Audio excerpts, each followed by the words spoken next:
What's going on, guys? Antonio here. Do me a favor, hit that thumbs up for me, and let's get into it. All right, so we have just gotten the eighth and final episode for season one of the Peacemaker. I gotta be honest, I loved Peacemaker. I watched all 8 episodes. I thought it was a phenomenal piece of art. It's funny, the production on it, everything. I really liked it, and it did very well for HBO. They have announced that we are getting a second season for Peacemaker, so I guess we won't be seeing John Cena. We won't be seeing him again for a season two of this thing. Like I said, I thought Peacemaker was incredible. I really enjoyed what they did with it. Now, I can't say that the DC property, the DC movies, the DC extended universe or whatever, if it's between the DCEU and the MCU, I'm an MCU guy, but I thought Peacemaker was outstanding. When they introduced him, I was shocked when James Gunn put Peacemaker in Suicide Squad, because you look at the whole history. He was about to start working on Guardians of the Galaxy 3, and then he got the Me Too movement got involved with James Gunn and made all these accusations, and there was some old photos. I remember he was at like a Halloween party or whatever, and he was dressed up like a priest, and either way, the things are out there online. He's a very cheeky guy. And James has a odd sense of humor, but I like following James Gunn because he actually talks to his fans and stuff.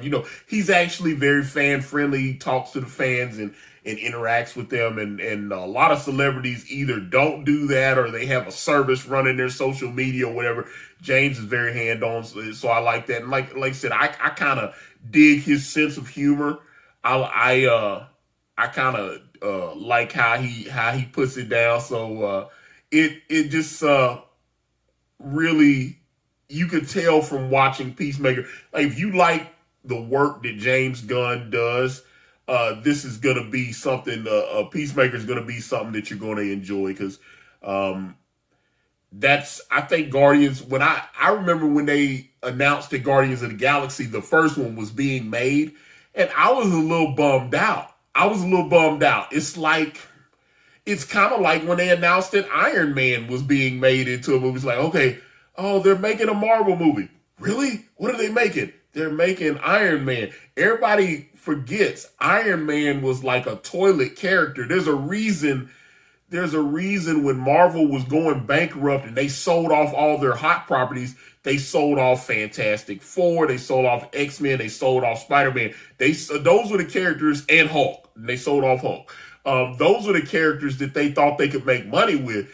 The reason they still had like Thor and Iron Man, the Avengers characters and stuff, the reason they still had those is because those characters kind of sold so-so. And Guardians of the Galaxy, however you think Avengers is, Guardians of the Galaxy was in that same vein. And then James Gunn came in and fashioned this very smart, intelligent script, and obviously helmed it as the director as well. And he just, you could tell, because he's like, Star-Lord was like, like a C-tier, D-list character. It's like, I started wondering. I was like, okay, maybe he'll use, Major Victory, and some of these characters that I was more familiar with. And they were like, oh, he's going to use Star-Lord. I knew who Rocket Raccoon was. It's like James Gunn kind of has this eclectic taste when he talks about enjoying comics, some of the things that he like. So, he does Guardians of the Galaxy. It's a big hit. Everybody loves the script. It's very funny, great special effect, ends up making hundreds of millions of dollars, a big hit movie, right? Then they do Guardians of the Galaxy 2. It's another hit. He's about to start working on 3. Like I said, the things happen. He got released from Disney let him go. DC was like, yo, hey, let me snatch you up. They bring him in. He writes the script and directs Suicide Squad, and which I actually thought I enjoyed the second Suicide Squad more than I liked the first one. I thought the first one was alright. I thought the second one was more. I don't know. Maybe it was the humor and everything. Like I said, I like James Gunn's sense of humor. I thought Suicide Squad was a really well done movie. But obviously he introduced Peacemaker in that, which was one of the old Charleston comics characters. And which is funny now. You go on eBay in the comics section, and there's like 100 of these Peacemaker ones or whatever from from like the 70s or late 60s whenever he debuted, because that character's been around for a while. And everybody's jacked the price up. They're like, oh, $300, $400 for this first appearance, Peacemaker's his first appearance, And I actually have a buddy of mine that has a copy of the Peacemaker first appearance. He was he was posting pictures on the gram of his comic book collection. He was proud that he actually had that. I was like, man, how did you get? Nobody ever read Peacemaker when it was popping back in the day, but he had one. So I just thought, like I said, I thought it was an odd choice to put Peacemaker in the Suicide Squad movie, and then I heard John Cena was going to be Peacemaker, and I was like, oh God, this is, and not, I don't have anything against John Cena. I watched him in WWE, the whole deal, right? I just thought this was weird, and then I see John Cena, and he's got this weird metal helmet on, and I was like, this is going to be insane. I don't know what it is. And then they said, hey, Peacemaker's going to get his own spinoff. He's getting an 8-part miniseries, and it's going to be on HBO Max. And I was like, when I saw the character, and he was, because at first I thought they were goofing on the Punisher, but it's kind of like the Punisher, Captain America. He's, because he's got the eagle and the whole deal. And I'm like, okay, so they're doing like Captain America, the Punisher. He's that kind of militant character, but like on steroids. And he's like peace and freedom and liberty, and the whole deal. So I'm sitting there going, okay, I get to the first episode of the Peacemaker series, and they got all the 80s hair metal and, the weird intro with all the dancing and all this, and I didn't know what to expect of it, and when I saw the intro, and they had all the cast members in it and everybody, they just looked like, I was like, this thing is crazy. And I've watched the episodes of Peacemaker, I've watched them all a few times. I couldn't believe it. They let them use language and different things. I just thought this thing was a master. I think Peacemaker's a masterpiece. So when they said it's coming back, which it's kind of funny. Jennifer Holland, who played Emilia Harcourt in the Peacemaker, and she was in Suicide Squad as well. But she's in a relationship with James Gunn. So they've been together for like 7 years now. I saw some people were critical that James Gunn put his girlfriend in the movie, the Suicide Squad movie, and now she's in the Peacemaker TV series as well.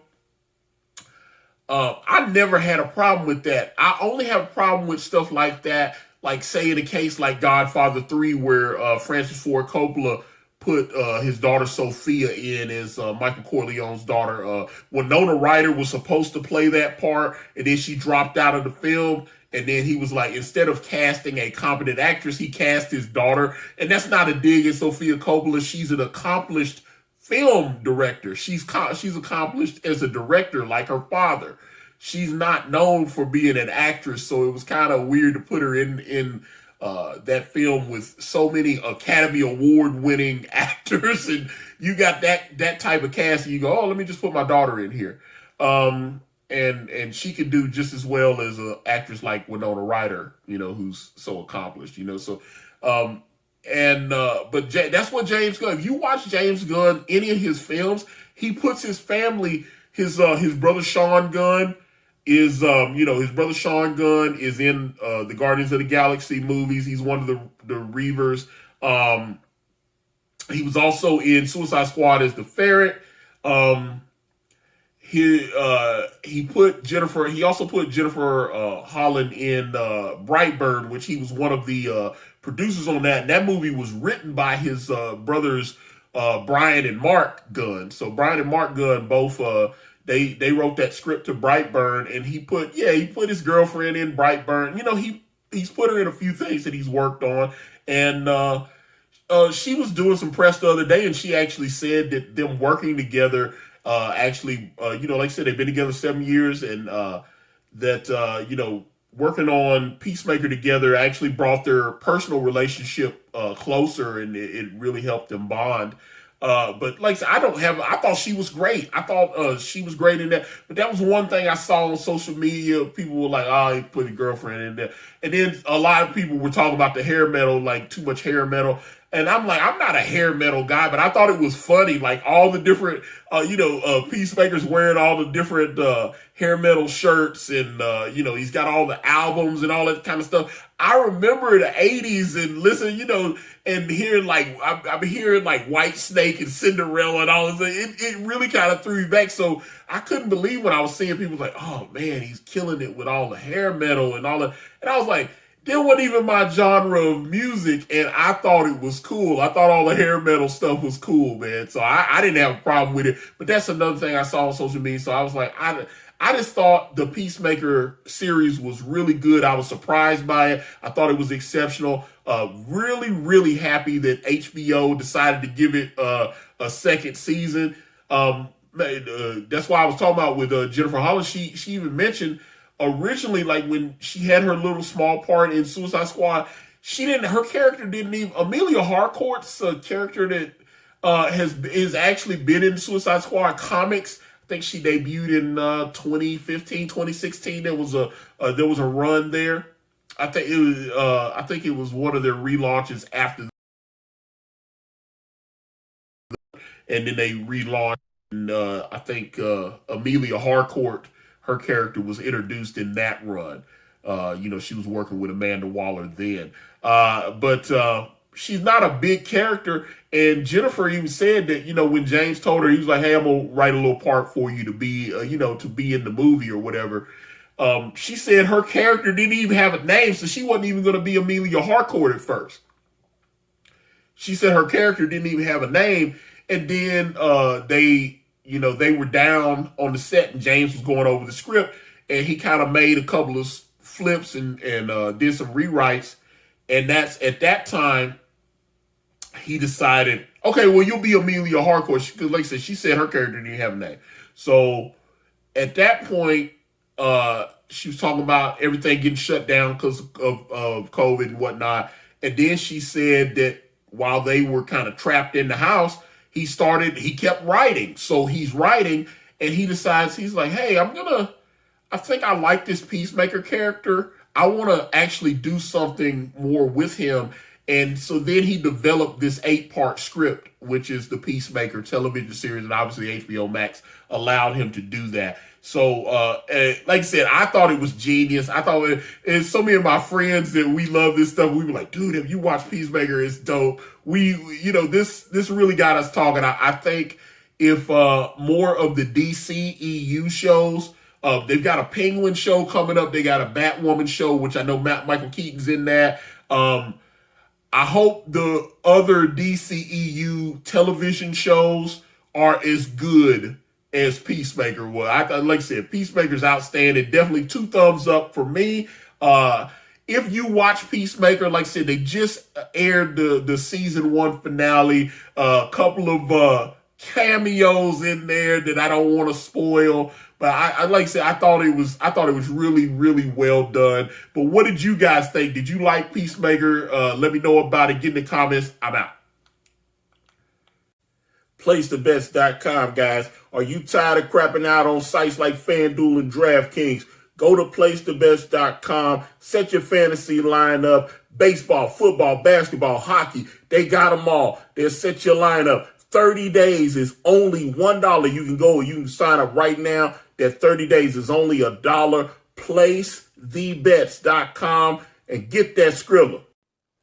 Thank you for watching. Please like and subscribe, and please check out my podcast at anchor.fm/AkariPress, or just type in Akari Press on your favorite streaming platform today.